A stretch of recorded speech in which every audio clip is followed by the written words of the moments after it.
Mabhungu namatshitshi sanibonani. Igama lami uSpooky N isiZulu. Ake sichaze sicubungule sihlaziye umbhalo wobuciko obizwa ngokuthiwa Impi Yabomdabu Isethunjini obhalwe nguJC Buthelezi.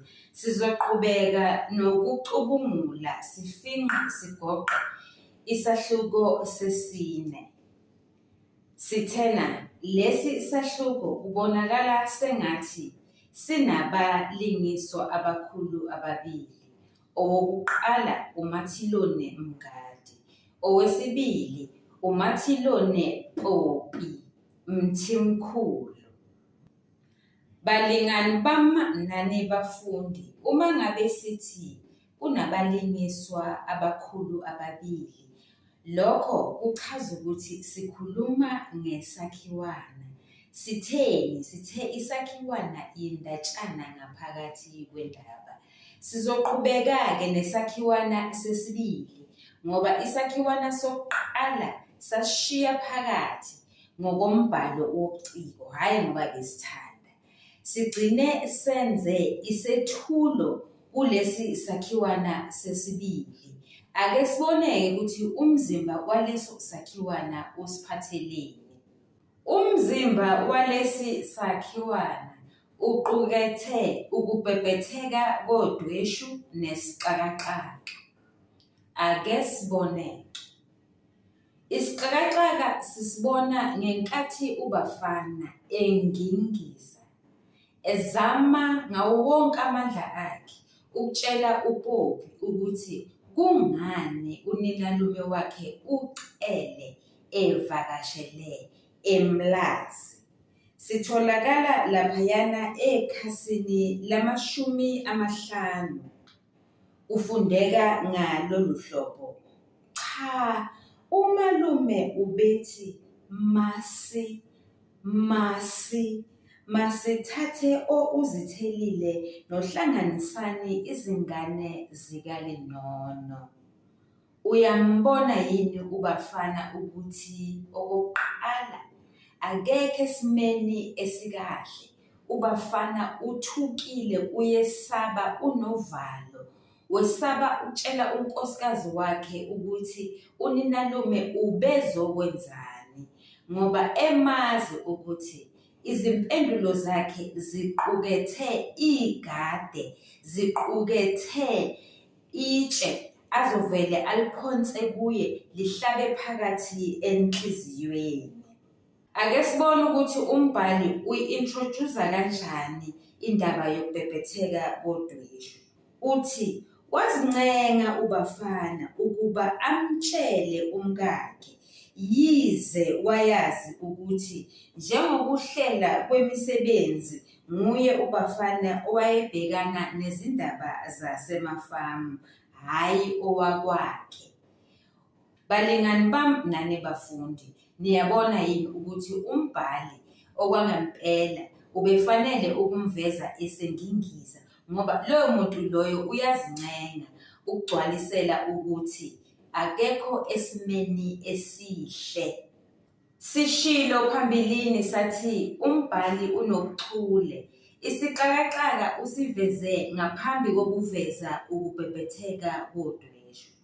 Usethula ngokusivezela ubuqhingi phakathi komndeni kaPopi kanye nomndeni waseMpaphala kubo kaBafana. Usitshela ukuthi izihlobo zaseMpaphala ezithuke zifike eMlazi azemukeleki. Uthi zihlaliswa ngaphandle, zibhuqwe yilanga ngoba uBafana engeke nje azingenisa endlini. Ezitshela ukuthi unkosikazi wakhe usathe qhu kancane, wathi shwathi wathatha isithongwana. Umbhali usivezela ukuthi izihlobo nabangani bakwaNgubane kwakungabase-Cape Town, ePort Elizabeth, eJohannesburg, ePretoria kanye naseBloemfontein. Bantabami, ngicela ukuphindela kancane emuva. Sithe ukubhebhetheka kodweshu ngenkathi ubafana engingiza. Angithi uma ngabe udweshu lubhebhetheka, kufanele lokho kuthinte kakhulu umlingiswa osemqoka waleyo ndaba, waleyo ndatshana, waleso sakhiwana. Manje ake sibone ukuthi uPopi uthinteka kanjani. Ungabe ubafana kuphela ongingizayo ozincengayo. Ake sibone ukuthi uPopi lokhu yena kumthinta kanjani, kumhlupha kangakanani emoyeni. Kuyamhlupha kakhulu. Sithena uPopi uthi uma ngabe ephendula asho kakhulu ngegade, athathe itshe alibeke entanyeni kubafana. Uthi ekhasini lika-51 esigabeni sokugcina, khona nami ngizozama ukuba ngiyikhohlwe le ndaba, kodwa akunakungimangaza ukuthi igama lami selindiza yonke impaphalo eshowe koMbongolwane, koGezinsila nakoMondli. Kuthiwa yimina lo mfazana owala ukuthatha izingane zikadadewenu. Kuzophuzwa ngamamatiye koNomthenjana baseMbongolwane. Kuthiwe yimina isichitho kwangubane, ivimba elenqabela izingane zaseMpaphala ukuba zizofunda eThekwini. NakwaMondi ngizokuba yindaba yokwehlisa obhiya nezipilidi. Ngizocela ukuba ngelinye ilanga ungangikhulumeli ngikhona bafana. Kuhle ukuba unginike ithuba lokuba ngizikhulumele, ikakhulu ngoba phela indaba ebenikhuluma ngayo ikolwami uhlelo. Anginandaba ukuthi bathini abantu basemafamu ngami, ngoba phela ngiyazi ukuthi abantu bakini abangifuni ukuba bengangifuni. Ukuba kuya ngabo, ngabe uyangilahla uthathe lamadabu kanyawo angakini enanitheza nibuthezela nawo amalongwe eMpaphala. Uyabona yini ukuthi uPopi akumphathi kahle ukuthi ucele asukele eMpaphala eze la ezocelela izingane zikaLinono indawo. Sizophindela emuva kancane futhi namanje siqhubeke nesixakaxaka. Ake sithathe isigameko sesibili esethula isixakaxaka. Yinkathi uBafana esephosisa.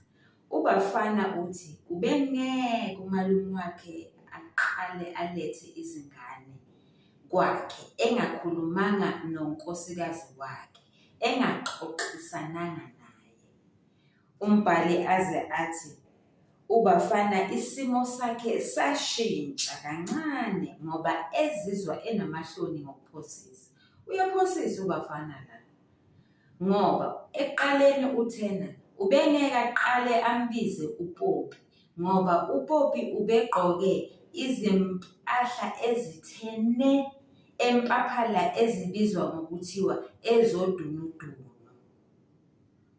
Uyakhumbula yini mfundi? Uyakhumbula yini mlingane? Manje la into emenza ukuthi aguquke ashintshe yingoba ubecabanga ukuthi uPopi uzokhumbula ukuthi ubetheni eqaleni. Ngoba isixakaxaka asivezi kuphela umlingiswa osemqoka esenkingeni, kodwa siveza nabanye abalingiswa njengaye nje uBafana esenkingeni yokuthi useqambe amanga. Isigameko sesithathu. uPopi uyavalelisa kuBafana uthi bayobonana ngehora lesikhombisa. uBafana besemkhumbuza ukuthi yena namhlanje uzobuya ngehora le10, if I'm not mistaken, ngoba kuzobe kunomcimbi emsebenzini. uPopi athi naye akasezobuya phela ngehora lesikhombisa, ngoba uma uBafana enayo imvumo yokuba abuye late ekhaya, naye kwalana ukuba abuye late ekhaya. Isigameko sesine. uPopi akathandisisi kahle ukuthi atshelwe unobhala kaBafana ogama lakhe linguTiffany Magnovich ukuthi uhlelo lukaBafana emsebenzini luhamba kanjani. Uthi lokho akakuthandi ukuthi atshelwe omunye umfazi mayelana nezindaba zakwakhe. Isigameko sesihlanu, uPopi uthi akathandi ukuthi uma ngabe uMelody engabathuli bobabili avesane abagudlule aqonde straight kuTiffany Magnovich. Leso senzo leso sikaMelody akasitholisisi kahle. Isigameko sesithupha, uPopi ubuza kuBafana ukuthi kungani manje esehamba yedwa uma eya emcimbini kanti kudala bebehamba njengomndeni. uPopi usethi usezohamba naye eye kwaThapsile eDurban North ukuze eyopholisa ikhanda.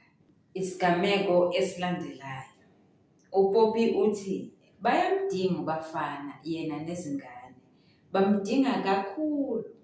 Akakwamukeli ukuthi uma ngabe uBafana ekhona ekhaya, uBafana aqashe ngaphansi kwe-newspaper.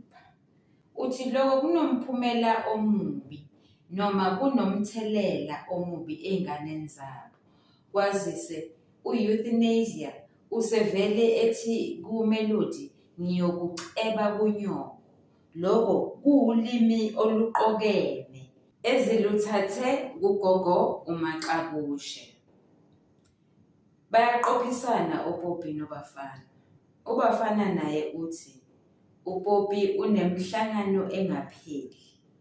Uthi uPopi naye uqasha ezincwadini zakhe ngoba ufunda angaqedi. Uthi naye ubona sengathi usunduzelwa phandle. Indlela uPopi angabathandi ngakhona abantu basemafamu eMpaphala igcine ithikameza nomsebenzi wakhe. uPopi is bleeding on the wrong wounds. Inzondo yakhe ikapakela nasebantwini angabazi nje nhlobo. Sibona kufika unesi ezomtshela ukuthi eWard E ubaba uMdluli ufuna ukuthi akhishwe esibhedlela ahambe eyoshonela ekhaya. Isicelo sakhe leso baba uMdluli. Leso sicelo leso senza ukuba uPopi athathe isinqumo esingesihle sokuthi enqabe ngoba ebona sengathi ubaba uMdluli ufuna ukugqilaza umalokazana wakwakhe ngokuthi amnakekele kanti isibhedlela sikhona. Ngokwamaqiniso nje ungenaphi uPopi ezindabeni zemindeni. Unesi waphuma edungazela, edangele, edumele. Siphinde sibone uNesi Jali ezokhuluma izindaba zakwaWard H. Uzokhuluma mayelana noSizwe waseMpaphala ogula kakhulu. Ucela ukuthi uPopi adlule kwaWard H ngaphambi kokuba aye edinini. uPopi waqhumisa isiNgisi esikhulu wathi impossible dear. uNesi waphuma lapho ungathi unethiwe. Kwazise ubecabanga ukuthi uMathiloni Mthimkhulu uPopi uyotatazela, ikakhulukazi ngoba eMpaphala ilapho endele khona. Isigameko sokugcina, uMaxabushe uvele amangale, emangazwa abangani bakankosikazi uPopi abafika la ekhaya bezogeza kujacuzzi beqimbile. Umangazwa ukuthi Okokuqala bafika bakhumule emzini wenye indoda, kungamakhosikazi amanye amadoda. Okwesibili, aphinde ayongena ku-jacuzzi lapho kungena khona umnumzane waleli khaya. Kuyamangaza lokho ukuthi iphi inhlonipho. Balingani bami nani bafundi, ngiyabonga kakhulu. Sizoqhubeka ngokuzayo. Asazi-ke noma mhlawumbe emakhasini alandela la sizophindela yini esakhiweni sokuqala. Sesiyobona ngalelo langa. Niyathandwa, nisale kahle.